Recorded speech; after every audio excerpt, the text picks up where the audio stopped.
Hi అండి. అందరికీ నమస్కారం. Welcome to my channel. ఈ వీడియోలో ఏపీ ప్రభుత్వ ఉద్యోగులకు మరియు పెన్షనర్లకు రేపు 1వ తారీఖున జీతాలు మరియు పెన్షన్లు జమ అయ్యే జిల్లాల వారీగా ట్రెజరీల వివరాలైతే వీడియోలో తెలుసుకుందాము. వీడియోనైతే ఎక్కడ గాని స్కిప్ చేయకుండా ఎండ్ వరకు చూసేయండి. అప్పుడే ఇన్ఫర్మేషన్ పూర్తిగా అర్థమవుతుంది. అలాగే వీడియో చూస్తున్న ప్రతి ఒక్కరు వీడియోకైతే లైక్ చేయండి ఫ్రెండ్స్. ఈ వీడియోని తోటి ఉద్యోగ పెన్షనర్ మిత్రులతో అయితే షేర్ చేయండి. కొత్తగా మన ఛానల్ చూస్తున్న వారు ఇంకా ఎవరైనా సబ్స్క్రైబ్ చేసుకోకుంటే వెంటనే మన ఛానల్‌ని సబ్స్క్రైబ్ చేసుకోండి. దీని ద్వారా నేను చేసే లేటెస్ట్ వీడియోస్ అన్నీ మీ వరకు రీచ్ అవుతాయి. ఇక ఆలస్యం చేయకుండా వివరాల్లోకైతే వెళ్ళిపోదాము. ఫ్రెండ్స్, ఇక విషయానికొచ్చినట్లయితే ఉద్యోగులకు మరియు పెన్షనర్లకు బిల్లుల కదలిక, నిధుల విడుదలకు సంకేతాలు, సానుకూల సంకేతాలు. కందుకూరు సబ్ ట్రెజరీ పరిధిలోని మండల విద్యాశాఖకు చెందినటువంటి ఒక ఆమోదిత బిల్లు ప్రాసెసింగ్‌లో అయితే ఉందన్నమాట. సో, రాష్ట్ర వ్యాప్తంగా ఉద్యోగులు మరియు పెన్షనర్ల జీతాల చెల్లింపులపై కీలక సూచనలైతే అందిస్తుంది. బిల్లుల ప్రాసెసింగ్ గురించి చూసుకున్నట్లయితే ఎంఈఓ కార్యాలయం వద్ద ఈ ఆగస్టు 19న మండల విద్యాధికారి ఎంఈఓ మండల్ ఎడ్యుకేషన్ ఆఫీసర్ కార్యాలయానికైతే చేరిన బిల్లు. ఎంఈఓ కార్యాలయం ఆగస్టు 21వ తేదీ సాయంత్రం 3 గంటలకు ఈ బిల్లునైతే విజయవంతంగా ప్రాసెస్ చేసింది. ఎస్టీఓ కార్యాలయం తదనంతరం ప్రాసెస్ చేయబడిన ఈ బిల్లు అదే రోజు అంటే ఆగస్టు 21వ తేదీన సబ్ ట్రెజరీ ఆఫీసర్ అంటే ఎస్టీఓ గారు చేరిందనమాట. ఎస్టీఓ కార్యాలయం ఆగస్టు 25 తేదీన మధ్యాహ్నం 2:45 ఈ బిల్లును ప్రాసెస్ చేసింది. సో, ఏటీఓ కార్యాలయం చివరగా ఈ bill assistant treasury officer ATO గారికి చేరి ఆగస్టు 25వ తేదీ నాటికి ఆమోదించడం జరిగిందనమాట. అంటే అప్రూవల్ పొందింది. ప్రాసెస్ అయితే పూర్తిగా కంప్లీట్ అయిపోయింది. ఈ విధంగా అనేక దశలను దాటి ప్రాసెస్ చేయబడినప్పటికీ బిల్లు యొక్క ప్రస్తుత ఆహ్, బిల్ పేమెంట్ పెండింగ్ స్టేటస్ చూసుకున్నట్లయితే వెయిటింగ్ ఫర్ ఫండ్ క్లియరెన్స్‌గా అయితే ఉంది. నిధుల కొరతతో నిలిచిపోయిన చెల్లింపులు. ప్రస్తుతం దాదాపుగా 99% బిల్లులు ఉద్యోగ పెన్షనర్ల బిల్లు ఇదే వెయిటింగ్ ఫర్ ఫండ్ క్లియరెన్స్ స్టేజ్‌లోనే ఉన్నట్టు తెలుస్తోంది. ఇది రాష్ట్ర ఖజానాలో నిధుల కొరతను స్పష్టం చేస్తోంది. తద్వారా అనేక బిల్లుల చెల్లింపులు నిలిచిపోయాయి. ఇది రాష్ట్ర ఆర్థిక పరిస్థితిపై తీవ్ర ప్రభావాన్ని చూపుతోంది. రాష్ట్ర ప్రభుత్వ రుణ సేకరణ ఆశలు చిగురిస్తున్న ఉద్యోగులు, పెన్షనర్లు. అయితే సెప్టెంబర్ 2వ తేదీ మంగళవారం జరగనున్నటువంటి బాండ్ల వేలంలో రాష్ట్ర ప్రభుత్వం 5,000 కోట్ల రుణాన్ని సేకరించడానికి ఇంటెంట్ పెట్టింది.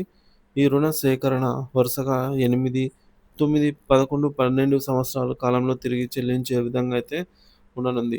ఈ రుణం మొత్తం అదే రోజు సాయంత్రానికి అంటే రెండవ రోజు మంగళవారం సాయంత్రానికి చేరుకునే అవకాశం ఉంది. ఇక్కడ నోటీస్ అయితే చూడొచ్చు. Auction of state government securities.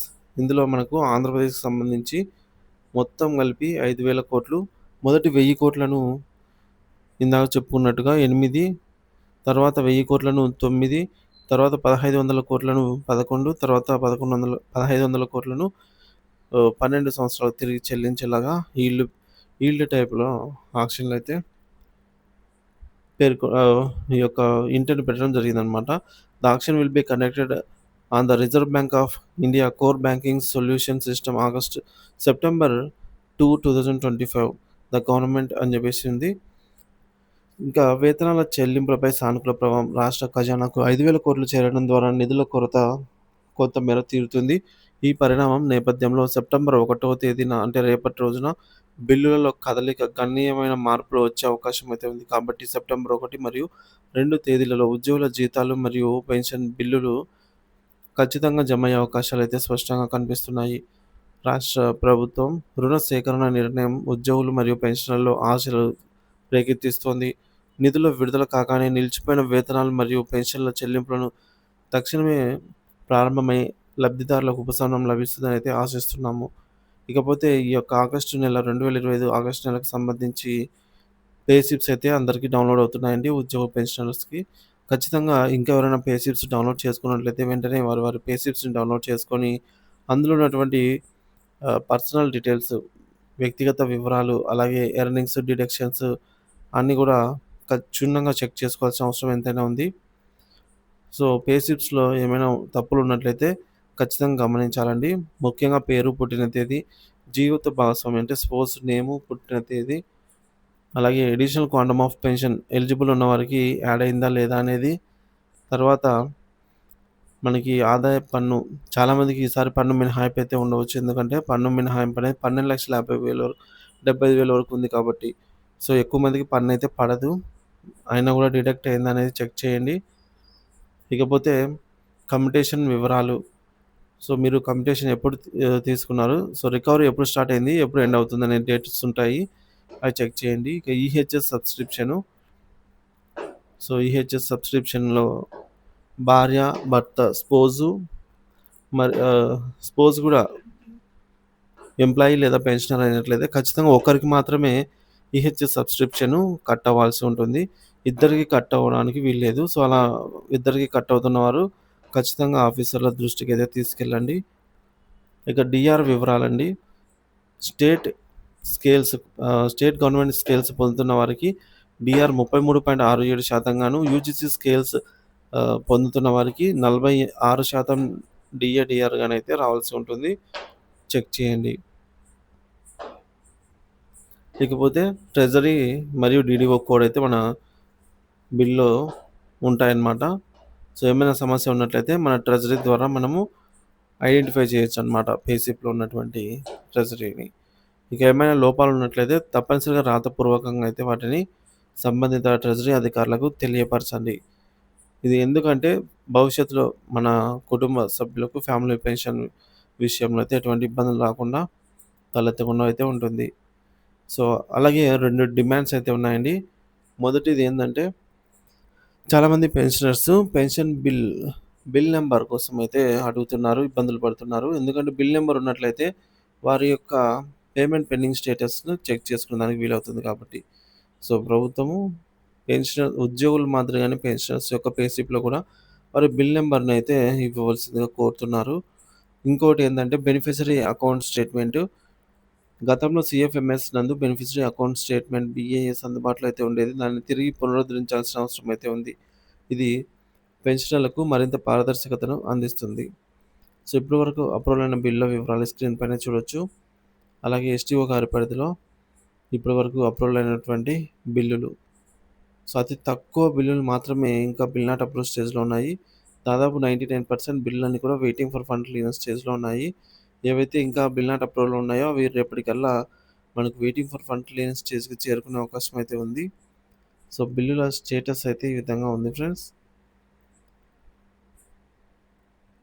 So, ఇక 1 తేదీన జీతాలు, పెన్షన్లు జమ కానున్న డిపార్ట్‌మెంట్ వారీగా అయితే చూడొచ్చు స్క్రీన్ పైన. అలాగే అక్టోబర్ 1 తేదీన జీతాలు, పెన్షన్లు జమ కానున్నటువంటి జిల్లాలు మరియు ట్రెజరీ లిస్టు స్క్రీన్ పైన చూడొచ్చు. శ్రీకాకుళం జిల్లాకు సంబంధించండి ఇవన్నీ. తర్వాత విశాఖపట్నం జిల్లా. తదుపరి పశ్చిమ గోదావరి జిల్లా.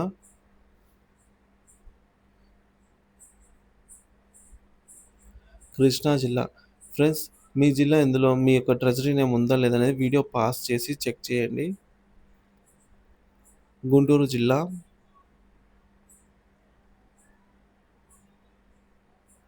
అనంతపురం జిల్లా.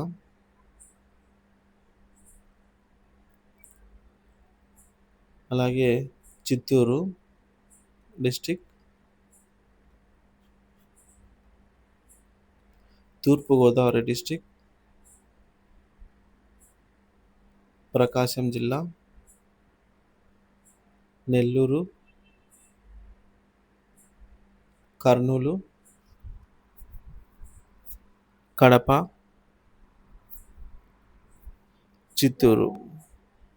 ఈ యొక్క ట్రెజరీ పరిధిలో బిల్లులు అయితే ఆల్మోస్ట్ అన్నీ వెయిటింగ్ ఫర్ ఫండ్ క్లియరెన్స్ స్టేజ్‌లో ఉన్నాయి. నిధుల విడుదల కాగానే స్టేట్ గవర్నమెంట్ నుంచి నిధులు అయితే విడుదల అవ్వగానే వెంటనే ఇవన్నీ కూడా ఒకసారిగా ఆర్‌బీఐ ఈక్విబర్ స్టేజ్‌కి చేరుకునే అవకాశం అయితే ఉంది. సో, రేపటి రోజున భారీగా జీతాలు, పెన్షన్లు జమ అయితే అవుతూ ఉన్నట్టుగా సమాచారం ఫ్రెండ్స్. బిల్లులలో కదలికను బట్టి ఎప్పటికప్పుడు తాజా సమాచారం మన ఛానల్ ద్వారా అయితే అందిస్తూనే ఉంటాను. ఇంకా ఎవరైనా మన ఛానల్ సబ్స్క్రైబ్ చేసుకున్నట్లయితే వెంటనే మన ఛానల్ సబ్స్క్రైబ్ చేసుకొని అప్డేట్స్ అయితే ఫాలో అవుతూ ఉండండి. Thank you for watching this video.